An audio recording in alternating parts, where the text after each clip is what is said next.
there, RebelRooster modeling viewers. It's good old Terry back from the Where Has He Been? And I got a little update on the kit produced by Satan's Industries, the Johan ambulance. And then we're going to take a look at this Monogram SNJ. And that's going to be my next project. It affords us some opportunities to give you guys a few tutorials on things like sanding, filling, riveting, those kinds of things. And it's got color work and metal work on it. So it's kind of an all-in-one opportunity here to show a number of things as we go through it. So let's take a look at all this. All right, for the benefit of those who are just joining us here, this is the Johan hearse ambulance in 1/25th scale. It is my first car and it's been a nightmare. Starting with this red plastic, everything is so red that even after painting it, the red still just kind of shows through. So what I've done is I've removed the engine from the model, and I'm just going to take a rattle can of Mr. Surfacer 1500 black, and that's going to do a nice job of covering everything up for me. And then I'm going to go from there. So even these things that are white, I mean, there's still just too much red coming through it. And this is about 3 coats of white primer, and it's not cheap garbage primer, it's good primer. But even with some of the gray I've put on here, I don't know if you could tell with the lighting, but there's still red coming through, and I'm tired of fighting it. So I'm just going to start with a blank slate of everything black.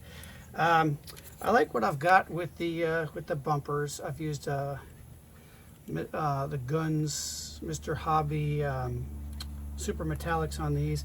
It's just the right amount. I don't want that ultra shiny fake looking chrome that they came with, so I stripped them with some oven cleaner and then hit them with gloss black. I think it was GX2 by Mr. Color, and it was a good base color for the metallics. It's got just the right amount. Took the tires apart. They're starting to stick to the box and lose some of the black. They were way too black before. Let me see if I can get this to focus for us a little better. Maybe I need to throw a little more light on the subject. But anyway, they were starting to stick to the box here, and some of the paint's coming off. So I'm going to re-prime and paint those. And the steering wheel, if you remember, was really bent up pretty badly. But with the use of a heat gun and a little bit of very shallow cut in the plastic, and now I've filled it with some black CA, I've got the wheel pretty straight, and that's taken care of. So that's the progress on the ambulance. And the next thing I'm going to be working on is going to be this Monogram SNJ. Now it's showing you the Miller colors, but the decals were shot to hell, so I'm going to make it a U.S. Navy trainer. So let me get all this ambulance mess out of the way, and we'll take a look at the SNJ. Actually, one more thing I got to show you that I forgot to show you. On the ambulance, I'm going to get my pointing pencil. You saw there are multiple cracks, sink marks, and everything where I had to put the box because it was a slick top before. This box wasn't there, so I had to scratch build this box. And the curvature of the ambulance sloping from higher to lower in the back, as well as curving over this way, presented some I don't want to say nice challenges, some unpleasant challenges for me. So I used a bit too much of the, I tried auto body filler and different types of fillers, and there are still sink marks and cracks, you know, a year later. So I've got some of the black CA that's got the rubber pulverized into it, and it seems to be doing a nice job. So once I sand this down, that should be the end of my problems on the box top. My main problem, and it's not really a problem now, it's just a matter of making my decision how I'm going to do it, is going to be the interior colors, because I've seen everything from what they have pictured, you know, all this red and white, chrome and shiny gray floor, to tan. So what I'm going to do is I'm going to get with my little brother, he's the guy I'm building this for, and see what he likes, and we're going to do it that way. So anyway, now back to the SNJ for real. Okay, so here's the kit. I've got 3 of these because the nice lady who was selling them let me have them for $8 a piece, which really isn't bad. And I'd like to make one a Navy trainer. Actually, a couple of Navy trainers. I'd like to take another one and make it a 0 like they did in the movies. When they didn't have a 0, they would make an SNJ and modify it to look like a 0. And it fooled us all as kids, but now we know better. But anyway, yeah, it's an old one but a good one. Old school monogram model. Copyrighted in '79. I was only 11 years old back then. And my wife was 4 years old. I'm not going to tell you because she's younger than me and you'll think I'm a cradle thief or something. But anyway, here it is. What I did was I took a few of the things that can be assembled now and went ahead and did them. So like I took the seats, the sticks, and the lower framing on the cockpit, put those together. That's all going to be chromate green and whatever weathering. Now this was a trainer, so I'm going to beat the hell out of it with chipping and everything because well, it was a training airplane. You know, these things took a beating. Now down here, I hope you can see it, got some sink marks in the saddles where your feet went, so I got to fill those in and smooth them out. I put the wings together. I'm going to shrink that down again to normal size. Put the wings together. There's a pretty good gap in here where the pitot tube is, and I filled that in with some sprue glue. It's probably going to take another application. I'll take care of that later. They didn't really fit perfectly, so you can kind of see. Let me see if I can get this in here and hope there's enough light. You can see the lower shelf sticking out here, even though it's flush perfect against the back and the side. I'm going to have to, you know, scrape that down and sand it. Something else, and it's all over this darn kit, and I'm sure you've already noticed them, is remarkably big rivets. So what I'm going to have to do is I'm going to have to do a little research here and see if these were flush rivets, recessed, or if they stuck out like these ones do.